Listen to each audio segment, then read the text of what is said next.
Good morning. Welcome to a gloomy day here on the Darling Downs. I am back home doing the usual morning walk with Laura. She's very happy to see me. Yeah, I'm not so happy to be back, honestly. I mean, it's good to see my parents. Good to see Laura, of course. She's very happy to have me back. But yeah, interesting. Usually, the end of every trip, I'm always happy to come back. Like every single trip that I've been on so far, I've always been happy to come back. Like every time I've gone overseas, I've appreciated Australia more. Like, for example, my last trip overseas to Sri Lanka, thoroughly enjoyed that, but at the end, I was happy to come home. And even previous trips before that, it was the same thing. I always found I appreciated my life in Australia more. Well, this time, actually, no. I would have gladly spent more time in New Zealand. And this time I really did not want to come home. I wasn't ready to come home. I would have gladly spent more time over there. And like I mentioned yesterday, I'm seriously considering relocating to New Zealand long term. Now, let's just talk about that. I'm not going to rush into anything because, of course, I'm on a bit of a high after having fun on this holiday. Like, of course, going somewhere on holiday, you're on that holiday mode. It's very different, say, to working and living there. So I'm being realistic about this. I'm definitely open to eventually relocating. Definitely, 100%. I really want to go back to New Zealand and travel more. I think I need more time in the country. Like this time, I did a good mix of solo and group travel. When we went, I was in a group. We entered a van and traveled across the South Island. And of course, like I've got a lot of extended family in Auckland. So yeah, I stay with them. They drove me around a lot. And yeah, I did a good mix of I did some solo activities, group activities. Next time, I would say I'll probably fly somewhere and then just rent like a car, rent a van or something and just drive across. Like I'd like to just do a road trip across the North and South Island and get a good feel for the country. New Zealand's not that big. It's not like Australia where it would take a lifetime to explore it all.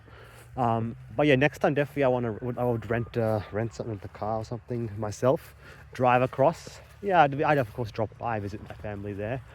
But yeah, for the most part, I would just do a solo trip across the North and South Island, explore it more. So really, first things first, I would like to explore New Zealand more, get a better feel for the country. I'm not just going to rush and say, okay, done, I'm moving there. No.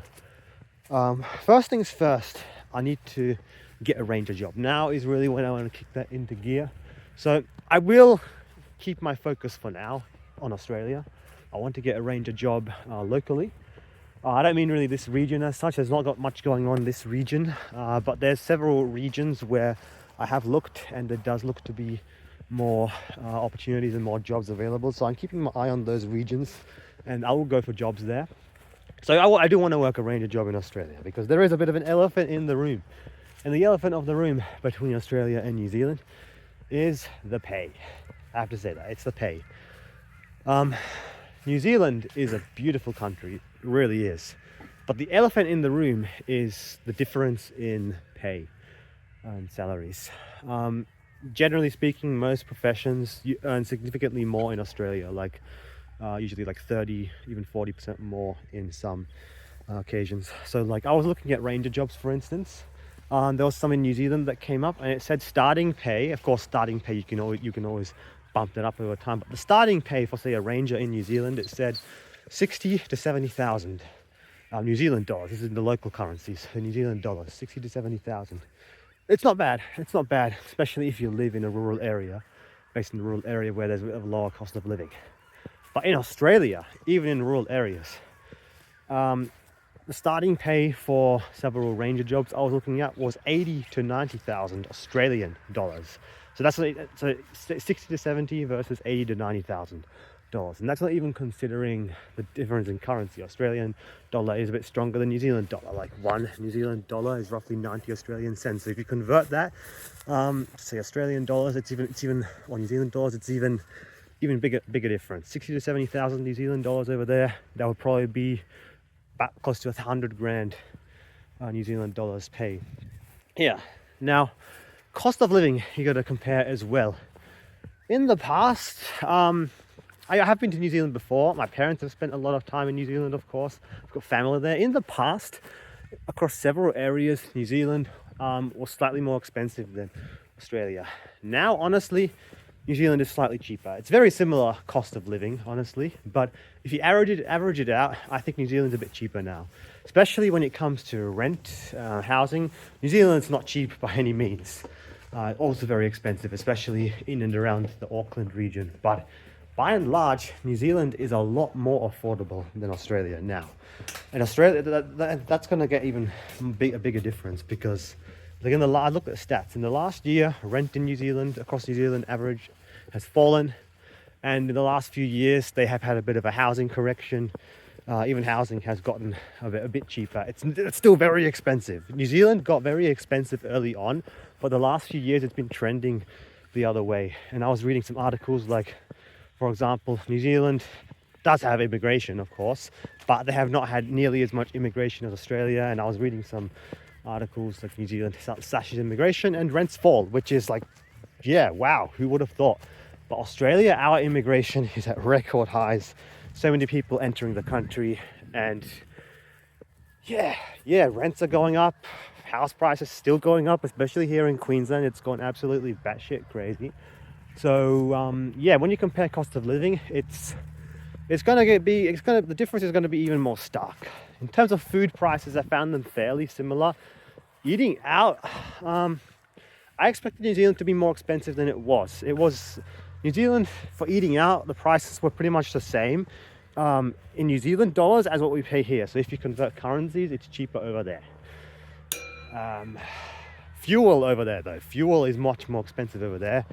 After the fuel crisis, we did have a big spike in prices here, but it settled down somewhat.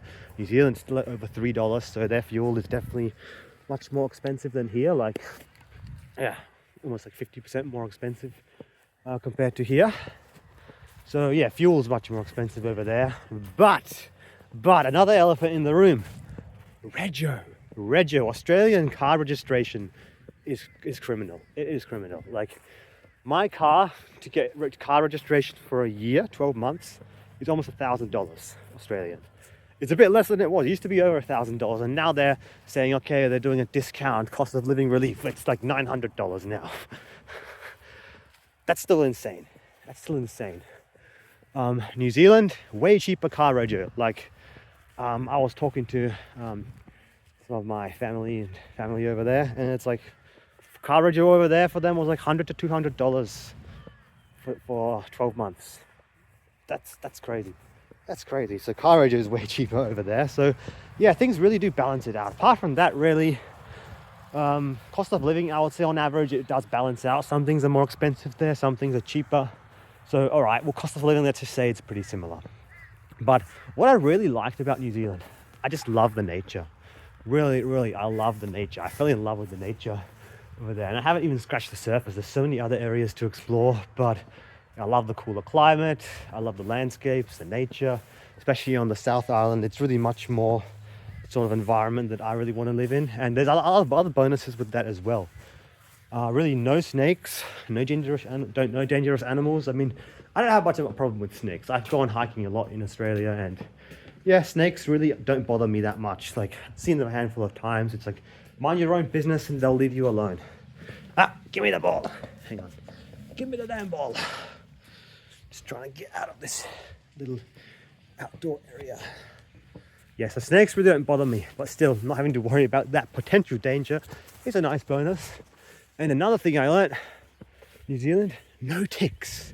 No native ticks. Oh, mate. People think, oh, snakes are a problem. Australia's got so many dangerous animals. The biggest problem I found when hiking is ticks. Especially up here in Queensland, we have ticks everywhere. New Zealand, no ticks. The only countries in the world that I've read up to have no ticks, New Zealand and Iceland.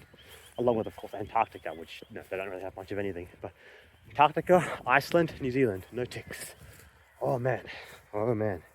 And yeah, summers in New Zealand as well. Summers are beautiful in New Zealand. Really, it doesn't get that hot there. They only get a handful of days, perhaps over 30 degrees Celsius. Very, very rare to get high summer temperatures. For the most part, it's very mild.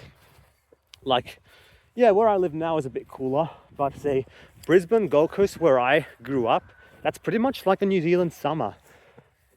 and then even in like the North Island, it's pretty much like a summer, maybe with slightly warmer nighttime temperatures. But the New Zealand summer very mild, especially even in the North Island. It's very moderate temperatures. So I would love the summer over there, from what I've heard. And yeah, especially in the South Island and where I was, it got quite cold and snowy. I don't mind the cold. I really don't mind. I prefer being in a cooler climate.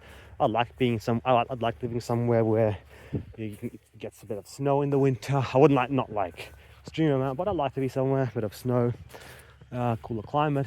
I don't mind that. So yeah, overall, I really enjoyed New Zealand. So time. Got to keep an eye on time because I've got to head back to work shortly after this walk. So yeah, anyway, I really enjoyed it. So, and also, it's interesting. I've got a lot more extended family in New Zealand than Australia. I've got an uncle, an auntie and some cousins in Melbourne, and also Sydney. But up here in Queensland, no extended family at all.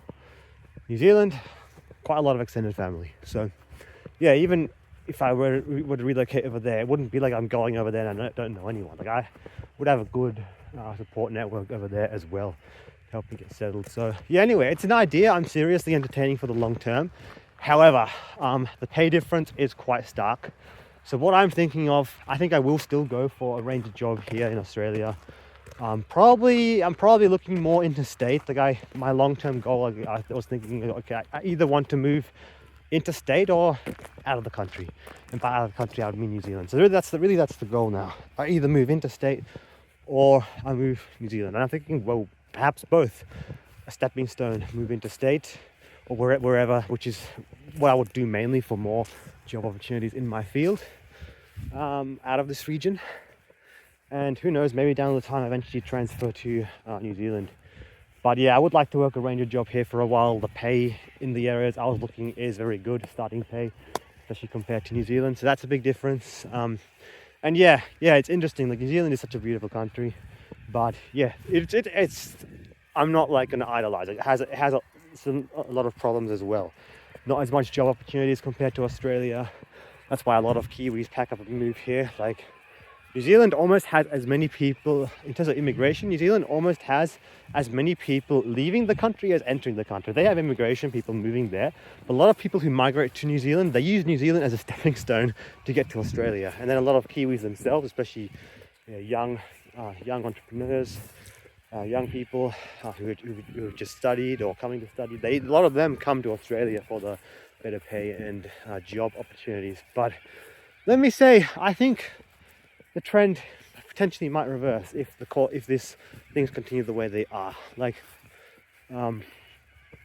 it's not as good here as it used to be in the past. Like certain trends seem to be going opposite ways, especially housing and rent is continuing to skyrocket here, going insane. Yeah, I'm no fan of the current political climate of the current government here in Australia. I don't know anything much about New Zealand politics. But yeah, at the moment there is a more conservative government in power in New Zealand, and certain policy agendas have been going the opposite way to Australia. Like immigration has been very much reduced in New Zealand, even on a per capita basis compared to Australia. So rent, housing has become slightly more affordable in the last few years. It's not affordable by any means, it's still very expensive. By international standards, not much cheaper than here, but it's just interesting. I'm looking at all this data, right, of course, because I want to really compare the countries. But no, I really enjoyed New Zealand, and it is something I'm considering long term. But I think, all right, first things first, I need to get established in my field. It's much easier, of course, to get established here. I'm familiar with the system and the pay is much better. So yeah, I think I will get a job here, and then we'll go from there. Listen, what else to talk about? University. Need to talk about that. It's the time. Yeah, all right. Go around here 5 more minutes or so. So I've got all my final results now. I've got my GPA. My GPA is like 6.3, so that's pretty good. And I've got all my final results. In terms of graduation, I should have been invited to attend the graduation ceremony from now. whenever the next one is going ahead. But I haven't heard any news in terms of upcoming graduation ceremonies. Myself and other students that have pretty much finished last trimester, none of us has received any congratulations emails or anything. So there does seem to be a big delay, as we heard from previous cohorts. We had to wait like half a year to graduate. So I'm not happy with that at all. What I'm thinking of doing is the local student hub here, they offer student support services. I'm thinking of going through them, and maybe like on behalf of all the other students and stuff, you're writing an email just sort of asking to clarify what the hell's going on. I could just write an email myself, but I'm thinking maybe go through them, and it'll get taken more seriously. Like just some communication, what the hell is going on with our results and graduation. Like we have our results, like why haven't we graduated, and why haven't we been given our papers yet, because I'm ready, let me graduate, come on. So that's mildly annoying, quite annoying actually. So I'll try and get that sorted tomorrow. But apart from that, just settling back into the usual routine. I really didn't want to come home. Back to work today, yay. No, I'm really not looking forward to go back to work. I'm pretty much ready to move on now. Like I have my mind set on greener pastures, but look, I'll stay here for the time being, of course. And I have more consideration to do. Really have to. And I'm still looking at all the options that I have available, and then once I get a good plan going, execute the plan and move onwards and upwards. Man, definitely I'll either one way or the other. I'm going to get some work as a ranger, full-time work as a ranger, and who knows where that will take me down the line. But that's really where my focus is right now. But apart from that, it's been super mild here.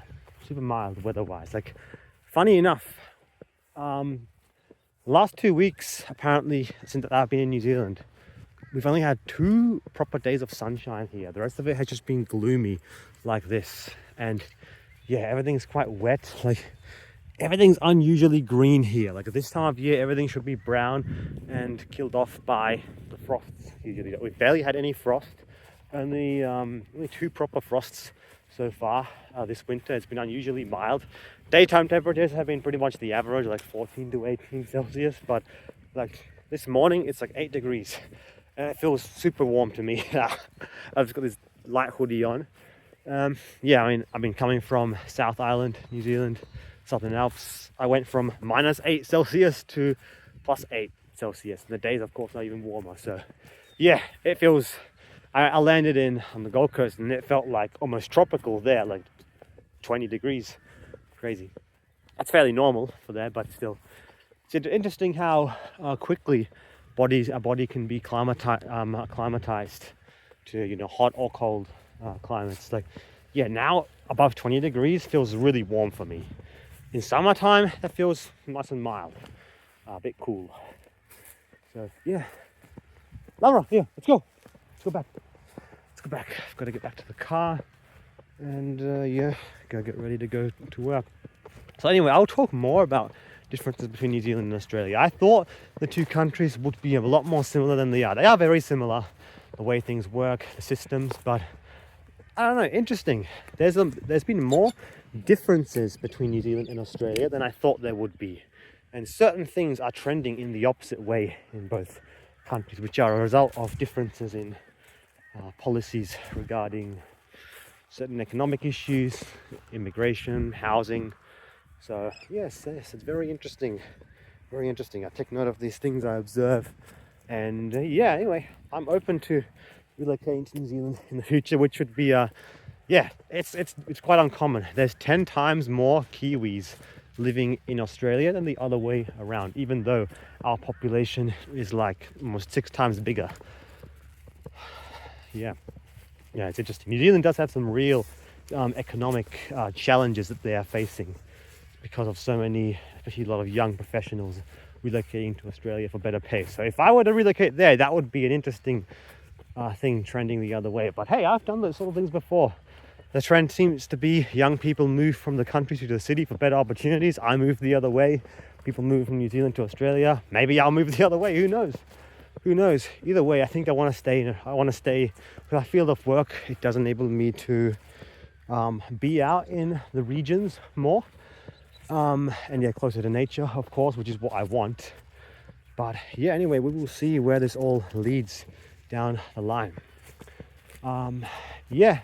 Yeah, it is a bit overwhelming. I am very excited, but it all does feel a bit overwhelming. So we just have to take it one step at a time.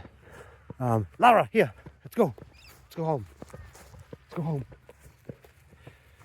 Alrighty, that's it. I'll catch you on the next one. Back to work for now. But that's just going through my mind. What's on my mind, and what the potential next steps are. So I hope you all enjoyed. Catch you on the next one. Onwards and upwards.